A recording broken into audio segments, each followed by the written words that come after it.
Gracia y paz de parte del Padre de Jesucristo a todos los hermanos que están viendo este video. Somos los hermanos de Jesús Fuente de Agua Viva y hoy seguimos con nuestra meditación del libro de Hebreos, nuestro estudio, que lo tenemos ya de un tiempo. Y habíamos visto la primera parte de la vida de Abraham, este hombre de fe, en Hebreos, capítulo 11, estamos ahí. Y hoy queremos ver otra parte de lo que dice este pasaje, de la vida de este hombre de fe. Carolina estará dirigiendo con el material, pero también estaré dando mis aportes. Así que adelante, Carolina. Así es, gracias y paz. Bueno, saludo a todos mis amigos en Facebook, por así decir, conocidos, que me han dicho que escuchan algunos. Hay una semiparienta que escucha, me dijo que por ahí nos escucha, así que bueno, les animamos a seguir conectándose con nosotros y escuchando la palabra de Dios. Bueno, vamos a buscar el material. Compartir pantalla.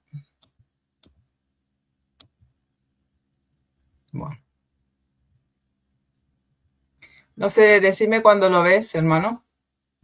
Si sí, ahí se ve. Ahí se ve bien. Está bien, ¿cierto? Está bien. Sí. Bueno. Bien. Ahí está. Bien. Vamos a seguir entonces con la fe de Abraham, la segunda parte. Y esta parte se llama la promesa. Vamos a hablar sobre la promesa. Hermano, te pido que leas, está en rojo, los primeros versículos, que es del 13 al 16. Amén. Dice así: conforme a la fe murieron todos estos sin haber recibido lo prometido, sino mirándolo de lejos, creyéndolo y saludándolo, y confesando que eran extranjeros y peregrinos sobre la tierra.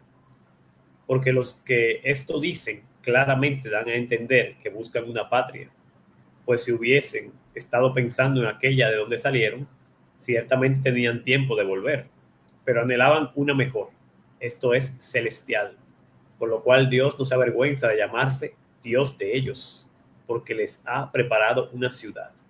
Amén. Amén, amén.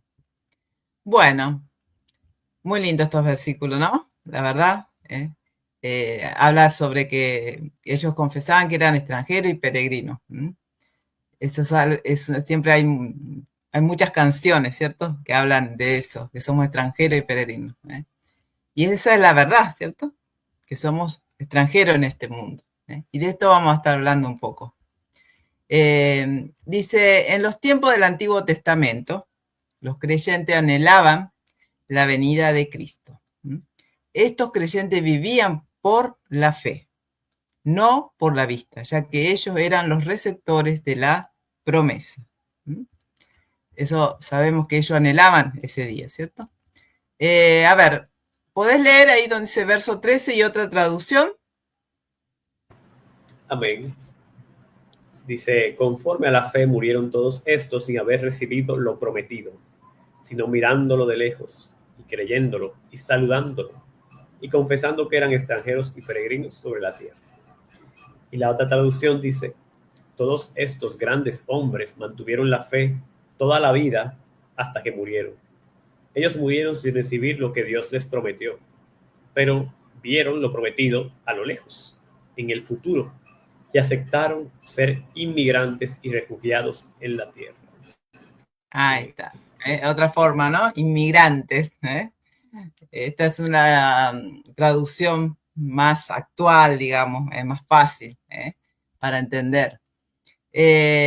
Dice, cuando el escritor dice todos estos, se está refiriendo a los receptores de la promesa, a saber, Abraham, Sara, Isaac y Jacob. Dios le dio a Abraham la promesa acerca de la tierra y se la repitió a Isaac y a Jacob. Sin embargo, los patriarcas siguieron siendo nómades en realidad, ¿no? Sí, que vivieron en la tierra como extranjeros y peregrinos. Ellos recibieron la promesa de innumerables descendientes. No obstante, al morir los patriarcas solo tenían hijos y nietos. En suma, no recibieron las cosas prometidas. Su fe, sin embargo, les sostuvo O sea que creían que Dios sería fiel a su palabra y al final cumpliría también las promesas que había hecho. Claro. ¿Quiénes eran los receptores? Abraham, Sara, Isaac, Jacob, ¿cierto? Pero ellos murieron, tuvieron hijos, nietos, pero no pudieron ver, ¿no? En su tiempo las promesas cumplidas totalmente, ¿cierto? Entonces, pero aún así, ellos seguían creyendo, y sabía que Dios iba a cumplir. Vamos a ver lo que ellos estaban esperando, ¿cierto? Dice, los patriarcas discernieron en el futuro, el cumplimiento de las promesas de Dios. Por la fe, ellos dieron la bienvenida a este cumplimiento, aunque desde lejos. Es decir, que con los ojos de la fe, ellos vieron la bondad de Dios en el cumplimiento de las promesas a su debido tiempo. Sus ojos físicos, ellos vieron que eran, con sus ojos físicos, ¿no? Ellos vieron que eran extranjeros y peregrinos en la tierra. Claro, sus ojos físicos veían eso, que ellos no eran de la tierra. Pero con los ojos de la fe, ellos veían más allá.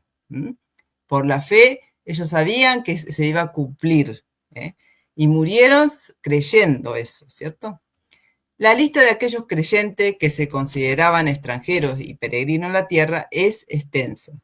Por ejemplo, Moisés recibió la promesa de que la nación de Israel poseería Canaán, pero él mismo nunca entró a dicha tierra. Solo se le permitió verla desde las montañas de Moab.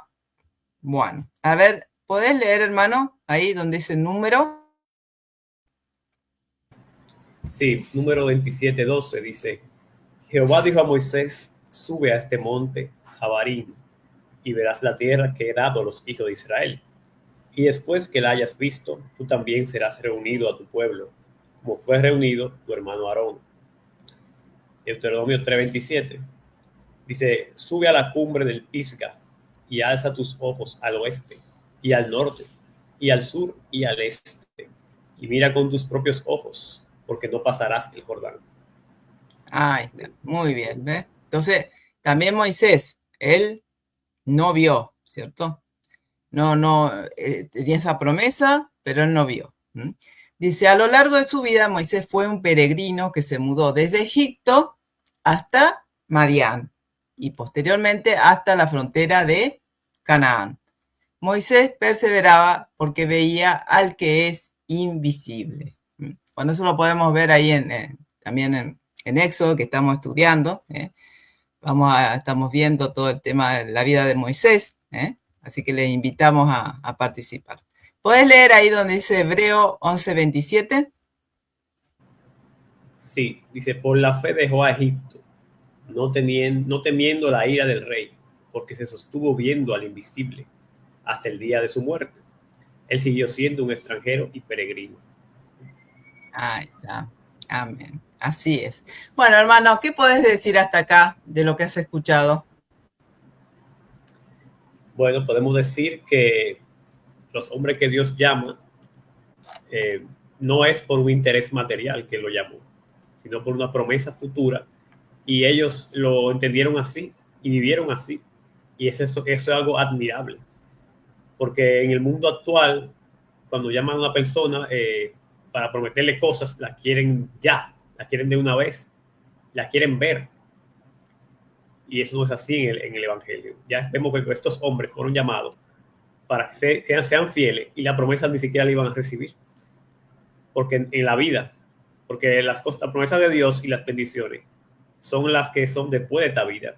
Eso es lo que tenemos que tener en cuenta. Entonces ellos, a pesar de todo lo que sufrieron y padecieron, porque no es fácil ser extranjero, peregrino, no es fácil estar deambulando por ahí, entrando en reinos ajenos, no es fácil. A pesar de todas esas cosas, ellos tenían esa mirada firme de que al final de la vida van a tener su recompensa. Y por eso Dios no se avergüenza de llamarse Dios de ellos, porque ellos dejaron todo por seguir al Señor. Entonces nosotros también tenemos que vivir de esa manera. No estar esperando promesas de esta tierra, porque esta tierra todo es temporal. Tenemos que ver la promesa eterna, la vida eterna, la patria celestial como veían ellos. Entonces, debemos imitar esta fe de ellos, en verdad. Así es. Hoy se escucha mucho, ¿no? Un evangelio donde se les promete a la gente cosas inmediatas, ¿no? Cree en el Señor que te vas a sanar, que vas a tener tal casa, que tu hijo tal cosa, que tu matrimonio, no sé. Y así, todas muchas cosas de este mundo. Que si bien es verdad, Dios puede sanar, Dios puede restaurar un matrimonio, Dios puede hacer muchas cosas, pero nosotros no podemos ir al Evangelio para simplemente sacar beneficios en esta tierra, porque eso es una forma mercantil, ¿eh? Es una fe mercantilista, digamos, ¿no? Mercantil. Dios no quiere que nos acerquemos de esa forma. Si bien vemos, ¿cierto?, en los evangelios, que las personas muchas veces en medio de su dolor, de su enfermedad, buscaban al Señor para que Dios los sanara, ¿no? Jesús no que lo hacía por compasión y para demostrar, pero él no quería que la gente lo siguiera por los milagros, ¿cierto? Por todas esas cosas, porque él quería que lo siguieran por lo que es él, ¿no? Entonces debemos seguir al Señor por lo que él es, y no importa si tenemos o no, si Dios nos da o no en esta tierra, porque nosotros nuestra mirada tiene que estar allá, en la patria celestial, como lo tuvieron estos patriarcas, ¿no es cierto? Y no en las cosas de esta tierra. Y bueno, si Dios nos da cosas de esta tierra, bien, y si no nos da, no pasa nada, ¿cierto? Pero hoy se centra y se trata de atraer a las personas por medio de las cosas de esta tierra, y que confesá esto, que declará que Dios te va a dar esto, que tenés que tener esto, y que, ¿no? Tantas cosas, ¿no? Y vemos que ellos vivieron una vida difícil también, porque como decía nuestro hermano, no es fácil ser extranjero, estar en un lugar que no es tierra, y estar de un lado para el otro. Pero ellos dejaron su comodidad. Abraham dejó su casa, su parentela, dice, y se fue sin saber, como habíamos visto la vez pasada, ¿cierto? Bien. Vamos ahora al verso 14. ¿Puedes leer, hermano? Otra traducción también, las dos cosas. Bien. Dice, porque los que esto dicen claramente dan a entender que buscan una patria. La otra traducción dice, los que dicen cosas tales demuestran que están buscando una patria propia. Amén. Amén. Exactamente. Porque lo que estos dicen claramente dan a entender que buscan una patria. Los creyentes saben que este escenario terrenal es transitorio, pero que su hogar celestial es permanente. Por tanto, reconocen plenamente el carácter temporal de su permanencia sobre la tierra y anhelan su morada eterna en el cielo. Los creyentes no huyen de este mundo. O sea, está bien, sabemos que nosotros no somos de acá, pero tampoco es que nos vamos a apartar del mundo como hace mucha gente, ¿no? Vamos a leer esos versículos, hermano, los dos, ¿me puedes leer? Amén. Juan 17:11 dice, Jesús, y ya no estoy en el mundo, mas estos están en el mundo, y yo voy a ti. Padre Santo, a los que me has dado, guárdalos en tu nombre, para que sean uno, así como nosotros. Amén. Y el 14 dice, yo les he dado tu palabra y el mundo los aborreció, porque no son del mundo, como tampoco yo soy del mundo. Amén. Amén, amén. Muy lindo el libro de Juan, el Evangelio de Juan. Les animamos a leerlo. Realmente ahí está toda la palabra de Jesús. No toda, porque no se escribió todo, pero lo que nosotros necesitamos conocer está ahí, y en los evangelios. Pero el Juan principalmente es un evangelio muy lindo, muy completo. Este mundo, dice, redimido por Cristo, es el taller de trabajo del cristiano. Y cualquiera que sea la ocupación honesta y honorable que el creyente tenga, Dios la, dice, bendecirá. No obstante, esta tierra presente pasará. Y según la promesa de Dios, nosotros esperamos nuevos cielos y nueva tierra, el hogar de la justicia. A ver, ¿podés leer Primera de Pedro, hermano? Sí, Primera de Pedro 3:13. Pero nosotros esperamos, según sus promesas, cielos nuevos y tierra nueva, en los cuales mora la justicia. Amén. Amén. Entonces, bueno, ahí dice, ¿no? Que, bueno, está bien que trabajemos, Dios quiere que lo hagamos, pero siempre tenemos que tener presente que esto es pasajero, que nosotros, nuestro esfuerzo mayor debe ponerse en las cosas de Dios, en buscar su reino, en llevar su palabra, en servirle, porque nosotros esperamos, dice, cielo nuevo y tierra nueva. Pero a veces parece que estamos más arraigados acá que esperando, ¿no? Los cielos nuevos y tierra nueva. Es como que no parecemos a veces peregrinos y extranjeros en esta tierra, realmente, ¿cierto? Bueno, es un llamado, ¿cierto? A cada uno de nosotros a ser como ellos, ¿cierto? Bien, vamos ahora al verso 15 y 16. ¿Podés leer, hermano?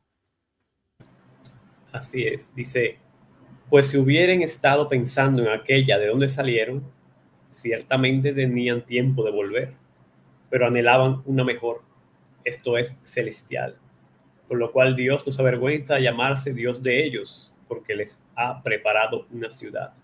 Amén. Amén. Amén. Dice, el escritor da a entender que los patriarcas hubieran tenido muchas oportunidades de regresar a su país de origen. De hecho, Abraham había partido desde Ur de los Caldeos, la tierra de su nacimiento. Ellos podrían haber vuelto sobre sus pasos y viajar desde Canaán vía a Aram, ahí escribe mal, a Aram, que era Ur de los Caldeos, ¿no? Hacia la Mesopotamia.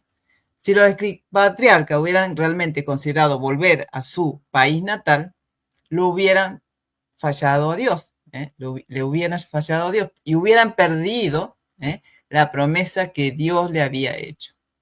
Abraham había sido sacado de la tierra de sus padres y antepasados que adoraban a otros dioses. O sea, donde él estaba, se adoraba a otros dioses.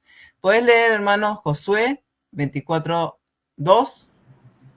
Sí, y dijo Josué a todo el pueblo, así dice Jehová, Dios de Israel, vuestros padres habitaron antiguamente al otro lado del río, esto es Taré, padre de Abraham y de Nacor, y servían a dioses extraños. Ahí está. Ahí está. Exacto, ahí dice bien claro, ¿no? De dónde. Que servían, dice, a dioses extraños. Entonces, dice, él no podía volver porque había respondido en fe a Dios.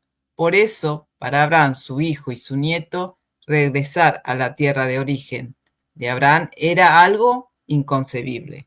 Y con plena confianza en su Dios, permaneció en la tierra prometida. Isaac y Jacob demostraron la misma obediencia. O sea, que Jacob, después de pasar cierta cantidad de años en Padán Arán, así se llamaba, al otro había puesto Arán, nomás Padán Arán, regresó a la parte sur de Canaán. Además, Abraham, Sara, Isaac, Jacob y José fueron enterrados en la tierra de la promesa. Perdón, hermano, Padán Arán era así, ¿cierto? Donde también venía Abraham, o era Arán, nomás, ahí me confundí. ¿No te acordás? No me acuerdo, ¿no? Pero por ahí es que estaba el suegro este de Naval. Ah, sí. Bueno, después voy a sacarme la duda, pero sí, bueno, debe estar por ahí. Porque no sé si me olvidé de poner anteriormente Padán, ¿viste? Entonces, a lo mejor era Padán Arán. Bueno, la cuestión es que ellos no volvieron, o sea, ellos se fueron y podrían haber vuelto, pero no volvieron porque si no, iban a volver atrás. Si Dios le dijo que saliera, ¿no? De su tierra y que Dios le iba a dar otra tierra, ¿no? Entonces realmente ellos no iban a hacer nunca eso, ¿cierto? No lo hicieron. Dice, la otra cara de la moneda proverbial es que los patriarcas no buscaban una herencia terrenal, sino una celestial. Por la fe, ellos tenían puestos sus ojos en una patria celestial. Buscaban la vida eterna con el Dios que le había dado las promesas.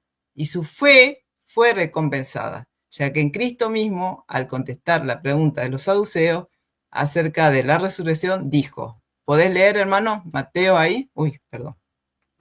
22:31.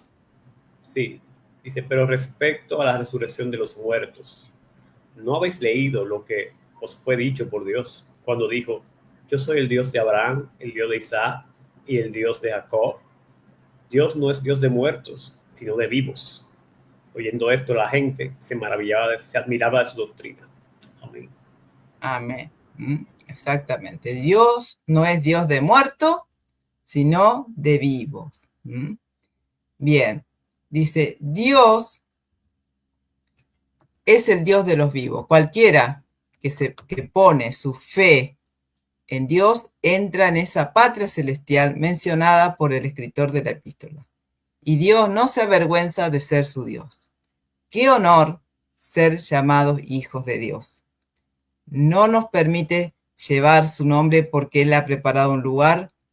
Él nos permite, llevar su nombre porque Él ha preparado un lugar para nosotros. Somos privilegiados por encima de todos porque nuestra ciudadanía, como dice Pablo, está en el cielo. Bueno, esperen que bajo. Ahí. ¿Puedes leer, hermano, Filipenses 3:20? Sí. Mas nuestra ciudadanía está en los cielos, de donde también esperamos al Salvador, al Señor Jesucristo. ¿Sigo leyendo? Sí, seguí hasta Apocalipsis. Ok.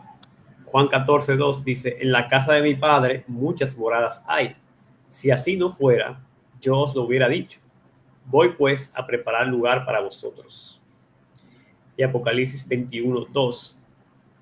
Y yo, Juan, vi la santa ciudad, la nueva Jerusalén, descender del cielo, de Dios, dispuesta como una esposa ataviada para su marido.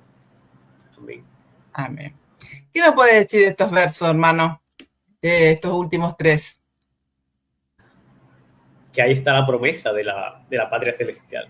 Ahí está.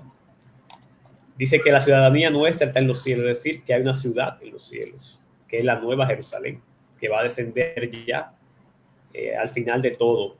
Con el cielo nuevo y la tierra nueva, viene la nueva Jerusalén, que ahí mora la justicia, se acabó la enfermedad, la muerte, el dolor, todo eso se acabó en esa nueva ciudad. Entonces, esa es la ciudad eterna que ellos anhelaban entrar y van a entrar, los patriarcas. Entonces nosotros también tenemos que anhelar esa ciudad. Y el Señor dice, ahí hay muchas moradas, o sea, hay espacio para ustedes. Yo voy a preparar el lugar. Pero el Señor se la va a preparar a los siervos fieles y verdaderos que estemos aquí. Entonces eso es una promesa muy grande, dispuesta ahí para nosotros. Y si queremos esto de verdad, de corazón, vamos a dejar atrás este mundo que tenemos ahora, porque el mundo que viene va a ser mucho mejor y vale la pena luchar para entrar a esa ciudad celestial que viene. Así es, hermano. Muy bien. En consecuencia, llegamos a la conclusión de que no habrá lugar para nosotros entre los hijos de Dios a menos que renunciemos al mundo, y que no habrá para nosotros herencia en el cielo a menos que seamos peregrinos sobre la tierra. Eso es una gran verdad, ¿no? Porque es como que, como decimos acá en Argentina, se puede tener todo, ¿no? Y hay personas que quieren tener todo, quieren ser en esta tierra, no ser peregrino en esta tierra, ¿no? Y a la vez, un día ir a estar con el Señor. Y no se puede. O sea, una cosa o la otra, ¿cierto? Si queremos estar en la patria celestial, que es para siempre, esa ciudad, debemos renunciar a este mundo. Pero no podemos estar en los dos caminos, ¿cierto? No se puede. ¿Podés hablar un poquito algo de eso, hermano? Sí, eso ya el Señor lo lo ha dicho muchas veces en la palabra. No pueden ser amigos del mundo y enemigos, o sea, y amigos de Dios al mismo tiempo, porque no se le puede servir a dos señores. Muchas iglesias lamentablemente han caído en que creen que están bien delante de Dios y viven su vida como en el mundo, codiciando, negociando y haciendo toda esa clase de cosas, y no ponen el enfoque en las cosas del cielo. Entonces los frutos del Espíritu no lo desarrollan, los dones del Espíritu no lo están usando para el reino de Dios, sino que algunos usan los dones para su propio, como quien dice, reino terrenal. ¿Y qué pasa? Que no van a entrar a la ciudad celestial, porque para entrar ahí hay que dejarlo todo, o sea, dejar esa avaricia, esa mentalidad mundana, y renovar el entendimiento y ver qué es lo que Dios quiere en cada momento y no qué es lo que yo quiero, mis metas, mis sueños. Entonces hay una línea muy fina, porque en verdad Dios tampoco es que uno se va a dejar morir, que se va a dejar descuidar, ¿no? Dios quiere que trabajemos y nos va a bendecir el trabajo de nuestras manos y va a suplir lo que necesitamos. Pero no podemos hacer eso lo primero en nuestra vida. Tenemos que tener ese balance de lo primero es Dios, porque necesito llegar a esa patria celestial, y esto que tengo en este mundo lo puedo disfrutar ciertamente, pero no es lo primero en mi vida. Y si tengo que renunciar a eso por Cristo, lo renunciaré. Así que ese tiene que ser nuestro pensamiento. Así es, hermano, exactamente. Bien, vamos ahora a ver la prueba de la fe, que da del capítulo 11, del 17 al 19. Yo dividí en dos partes.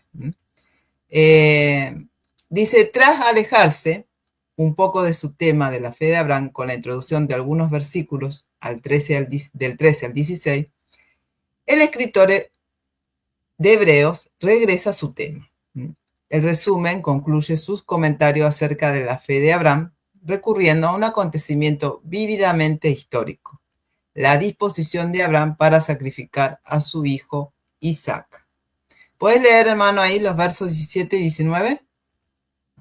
Sí, dice, por la fe Abraham, cuando fue probado, ofreció a Isaac, y el que había recibido las promesas ofrecía su unigénito, habiéndole dicho, en Isaac te será llamada descendencia, pensando que Dios es poderoso para levantar aún de entre los muertos, de donde, en sentido figurado, también le volvió a recibir.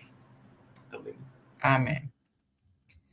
Bueno, dice Génesis 22, que es donde está la historia, contiene la historia de la prueba más grande que enfrentó la fe de Abraham. Vemos la disposición que Abraham tenía de obedecer a Dios, aunque ello implicase la pérdida de Isaac. Se aferró a las promesas de Dios, aunque la obediencia al mandato de Dios la anulara, y de creer que Dios podía levantar a Isaac de entre los muertos. Bueno, esta historia es muy conocida, ¿cierto? La de Isaac. Sabemos que Isaac, el hijo de la promesa que Dios le prometió, que él era muy viejo, con Sara, ¿no? Ellos no podían tener hijos, y Dios le dio. Ya estaba Ismael, que había tenido con la sierva, Agar, y ahora Dios le pide que lo sacrifique. Algo totalmente como que muy difícil con nuestra mente, ¿cierto? Aceptar, pero él tuvo esa fe de pensar que, bueno, si Dios me lo pide, yo lo voy a hacer, porque yo sé que Él puede hasta levantar de los muertos, ¿no? Qué fe realmente de Abraham, ¿cierto? Bueno, se destacan 3 puntos. Vamos a ver el primer punto. Obediencia. La fe de Abraham había triunfado cuando Dios le dirigió a la tierra de la promesa. Ya lo vimos a eso. Y cuando Dios le dio a Isaac, el hijo de la promesa. Pero, ¿estaba su fe, dice, adormilada e inactiva? ¿Sería capaz de someter a Abraham a una prueba de fe mucho más grande? Porque ya había sido sometido a una prueba, ¿no? Primero salir de su casa, después tener un hijo, ¿no? Varias cosas, ¿no? ¿Estaría dispuesto a ofrecer a su hijo Isaac como sacrificio a Dios? Dice. El escritor dice que Dios probó a Abraham y se da a entender que la prueba duró desde el momento en que Dios le llamó a sacrificar a Isaac sobre uno de los montes de Moriah, hasta que el ángel del Señor impidió que sacrificar a Isaac. Si Dios hubiese tomado la vida de Isaac a través de la muerte natural o aún de un accidental, la fe de Abraham hubiese sido severamente probada. Pero Dios le pidió a Abraham que tomase a Isaac con sus propias manos, matar a su hijo como sacrificio. Job pudo decir, el Señor dio y el Señor quitó. Pero Abraham seguro dijo, el Señor me ha dado un hijo, quiere que se lo devuelva como sacrificio. Abraham obedeció y cumplió plenamente el pedido de Dios. De hecho, si Dios no hubiera intervenido e Isaac hubiera sido sacrificado, lo hubiese hecho realmente. Demostró su fe inconmovible en Dios por medio de su humilde obediencia a la palabra de Dios. Mostraba que amaba a Dios más que a cualquier otra persona, más aún que a su hijo Isaac. Bueno, acá vemos también que la obediencia a Dios va más allá del amor que podamos tener, ¿cierto? Por cualquier otra cosa, ¿no? Él amaba a su hijo, realmente. Pero si lo tenía que sacrificar, porque Dios se lo pedía, él lo iba a hacer. Entonces ahí también nos habla. Muchas cosas podemos sacar de este episodio, ¿cierto? Pero podemos hablar que realmente Dios tiene que ser lo más importante, como decía recién nuestro hermano, ¿no? En nuestra vida. No puede estar primero en nuestros hijos, nuestra familia, sino que Dios tiene que estar primero y después todo lo demás. Así que acá vemos el primer punto. Él fue obediente y la obediencia es clave en la vida del cristiano, ¿cierto? Muchos creen que simplemente con creer ya está. Y que ya, una vez que creíste en Cristo, ya estamos en la patria celestial y ya se terminó todo. Sin embargo, no es así. Porque Abraham no solamente creyó, sino que actuó. ¿Puedes hablar algo de esto, hermano? Y seguimos con otros puntos. Sí, ahí se ve lo que es el primer mandamiento, amar a Dios sobre todas las cosas.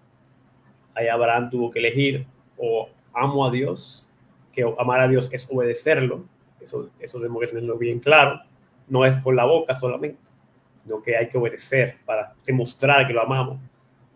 O amo a mi hijo Isaac. Pero ¿qué pasa? Abraham sabe lo que Dios ha hecho en su vida, lo tanto que Dios lo ha cuidado durante todo ese tiempo que estuvo peregrino, tanto que Dios le dio las promesas que le decía, porque ¿cómo él iba a tener un hijo a esa edad? Y de Sara, que era estéril, aparte de ser ya de avanzada edad. Y Dios lo hizo. Entonces Abraham dijo, yo tengo que serle fiel a mi Dios, porque por él es que yo tengo este hijo. Entonces, nosotros también tenemos que tomar a veces decisiones fuertes de dejar familia, dejar amigos que quizás queremos mucho, pero que interponen nuestra relación con Dios. Y eso es difícil. Pero tenemos que enfocar quién es mi primer amor, quién es el que yo le debo la fidelidad, a quién yo tengo que obedecer. A esta familia mía, a esta madre mía, a este padre mío, a este hijo mío. No, a Dios que me dio la vida, a Dios que nunca me va a dejar, a Dios que al final de todo me va a dar mi recompensa. No el ser humano, porque el ser humano nada puede hacer por nosotros. Así que es para meditar y para poner las prioridades en orden. Exacto. Bien, vamos al punto B, la promesa. El escritor de Hebreo escribe que Abraham estaba a punto de sacrificar a su único hijo, el verso 17. Es cierto que Abraham tenía a Ismael, pero este hijo pertenecía a la esclava egipcia Agar. Isaac, no Ismael, era el heredero de la promesa. Si la vida de Isaac fuese a terminar, la salvación del mundo no ocurriría. Es por medio de Isaac la promesa de Dios acerca de la salvación, que la promesa de Dios acerca de que la salvación se realizaría. En realidad, la promesa permaneció en vigor porque Dios impidió que Abraham terminase con la vida de Isaac y se anulase la promesa. Abraham estaba a punto de matar a su hijo, pero Dios le dijo, no pongas la mano sobre él. No le hagas nada. Ahora sé que temes a Dios, porque no me has negado tu hijo, tu único. Génesis 22:12. Entonces, bueno, realmente, si Isaac hubiese muerto, se terminaba todo, ¿no? No se iba a cumplir, ¿no? Entonces, realmente fue una prueba muy grande, ¿no? Pero Dios no iba a permitir, obviamente, que se anulase, ¿cierto? La promesa, porque lo que Dios promete, Él lo cumple. Bien, vamos ahora al punto C, que es poder. Dice, con fe genuina, Abraham creyó que Dios podía levantar a Isaac de entre los muertos. Él sabía que el poder de Dios es ilimitado y que Dios puede hacer que lo que está muerto vuelva a la vida. La fe de Abraham alcanzó la cima de la confianza en Dios cuando le dijo a sus siervos, permaneced aquí con el asno, mientras que yo y el muchacho iremos hasta allí. Adoraremos y entonces volveremos a vosotros. Génesis 22:5. Él sabía que regresaría con él. Él creyó que Dios podía dar vida a los muertos. Romanos 4:17, ahora vamos a leer, dice, aunque nadie había sido resucitado todavía. Bueno, ¿podés leer, hermano, ahí, Romanos 4:17? Amén. Como está escrito, te he puesto por padre de muchas gentes delante de Dios, a quien creyó, el cual da vida a los muertos y llama las cosas que no son como si fuesen. Amén. Amén. Dice, creyó, el cual da vida a los muertos. Por supuesto, alguien podría decir que Isaac no murió. Por consiguiente, no se llevó a cabo una resurrección de los muertos. El escritor anticipa esta observación y para evitar todo error de comprensión añade la frase que se traduce hablando en sentido figurado. Por ser la obediencia de Abraham íntegra, Isaac no tenía modo de escapar. Solamente la intervención directa de Dios salvó su vida. Y así, hablando en sentido figurado, él fue traído de nuevo a la vida. Y claro, porque estaba ya por ser muerto, ¿no? Entonces, esto está hablando en sentido figurado, ¿no? Dice, ¿cuál es el significado de la expresión hablando en sentido figurado? ¿Es Isaac una prefiguración de Jesucristo? Ambos tienen la designación de hijo único unigénito. Ambos fueron designados para ser sacrificados. Con la diferencia que en el caso de Isaac, un carnero sirvió de sustituto. Los expositores de la iglesia primitiva de la Edad Media estaban inclinados para ver un paralelo entre Isaac y Cristo y decir que Isaac prefiguraba a Cristo. Sí, siempre se lleva un poco por ese lado, ¿cierto? Porque hay como un paralelo, ¿no? De que así como Isaac estuvo a punto de ser sacrificado y estuvo carnero, así también Jesús fue sacrificado, pero él realmente llegó a morir, ¿no? Como en el caso de Isaac. Entonces ahí se puede ver como una prefigura. La conclusión de este asunto es que el escritor enfatiza la especialísima fe de Abraham. Por la fe, Abraham ofreció a su hijo y lo recibió de vuelta de entre los muertos. Él implica que en realidad nunca murió y por lo tanto el acontecimiento ha de ser entendido figurativamente y no literalmente. En ese sentido, Abraham recibió a Isaac de entre los muertos. Claro, de alguna forma lo recibió, ¿no? Porque Dios intervino y bueno, realmente esto de Abraham, este episodio con Isaac, no sé si hoy Dios nos probara, ¿no? Si actuaríamos como lo hizo Abraham realmente, ¿no? Es realmente muy loable la fe de Abraham. En Génesis, cuando estuvimos viendo su vida, y si bien, como siempre decimos, él tuvo ciertas cosas que por ahí no hizo bien, o unos momentos de debilidad, realmente fue un hombre que siempre caminó con Dios, que creyó en Dios, que fue fiel a Dios. realmente. Bien, vamos a leer la conclusión y después vamos a terminar ya haciendo los últimos aportes. Dice, Dios llamó a Abraham para ir a un lugar que luego recibiría como herencia. Verso 8. Esto no fue fácil para Abraham, ya que él tuvo que dejar su parentela e ir a una tierra desconocida. El patriarca creyó a Dios y obedeció su palabra. Dios todavía llama a hombres y a mujeres para que dejen a sus seres amados y su ambiente familiar a fin de llevarles el evangelio a gente que vive en otras tierras. Estos hombres y mujeres sirven en el ejército del Señor.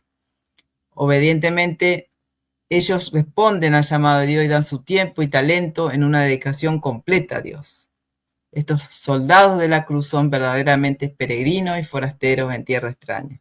Ahí está hablando, ¿no?, de los misioneros, que podemos decir que dejan sus lugares para ir a predicar.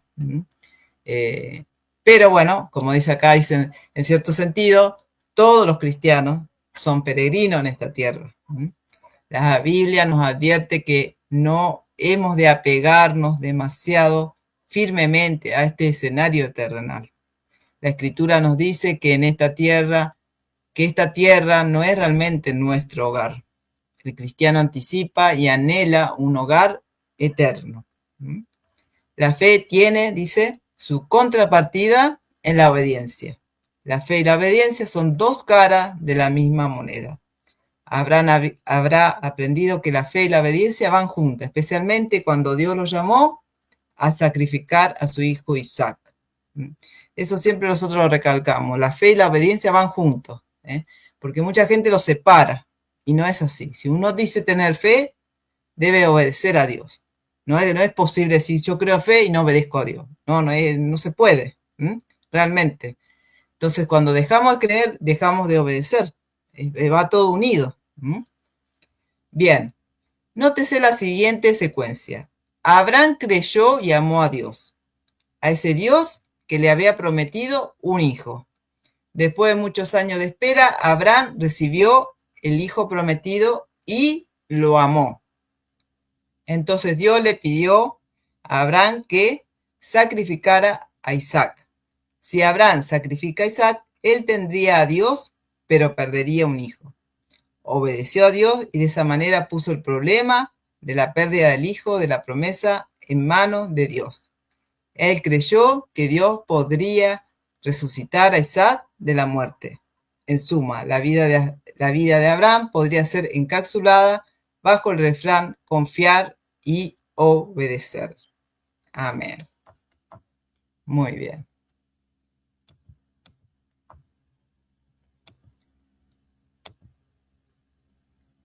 Bueno, realmente muy bueno el estudio de hoy. Les pido disculpas por algunos errores del PDF. Siempre me mando algunos. Pero bueno, hoy tuve algunos errores. Pero lo importante, ¿cierto?, es la palabra de Dios, lo que hemos aprendido, ¿cierto? Y que debemos imitar esa fe, esa fe de Abraham, que aunque él no vio todo, él siguió creyendo y murió sin ver, pero él esperaba otra cosa, no estaba atado a lo terrenal, ¿cierto? Así que, hermano, no sé si querés dar algún aporte y ya vamos terminando. Amén, muy bueno, Carolina, muy concentrado lo importante de la fe de Abraham. Me gustó mucho la parte de que él confiaba en que Dios es fiel, que Dios es poderoso. Entonces, el conocer a Dios nos ayuda a aumentar nuestra fe, porque mira cómo ese conocimiento de decir, yo sé que mi Dios es todopoderoso y lo puede resucitar, le dio más confianza. Y decir, yo sé que mi Dios es fiel. Si él dijo que ese era el hijo de la promesa, no puede morirse porque ese es. Entonces, claro, recordar esas palabras de Dios que están en nuestras manos, en la Biblia, y saber que Dios es poderoso para hacerla, nos tiene que llenar de confianza, de que aunque nos maten en este mundo, vamos a tener un cuerpo nuevo, vamos a resucitar. Entonces eso nos da confianza, nos da valentía, conocer a nuestro Dios. para servirle como Él quiere que lo hagamos y dejar este mundo atrás. Entonces, muchas gracias, Carolina, por este estudio, muy bueno. Así que, si quieres decir algo más, o si no, ya cerramos. No, que sigamos su ejemplo, y que no nos apeguemos a esta tierra. Amén, Bueno. amén. Entonces, ya saben, pueden suscribirse a nuestro canal de YouTube, también en Facebook, que tenemos esta página de Carolina. Y pueden contactarnos al número que está ahí para cualquier pregunta, cualquier estudio que quiere que hagamos. Pueden también compartir con nosotros en un tiempo de oración, de alabanzas. También tenemos la cena del Señor, que la hacemos así. Así que también están invitados. Y será hasta el próximo estudio de Hebreos, si Dios quiere, en un video más que tendremos en el canal. Así que hasta aquí este video. Que el Señor le bendiga a todos. Gracias y paz. Gracias y paz.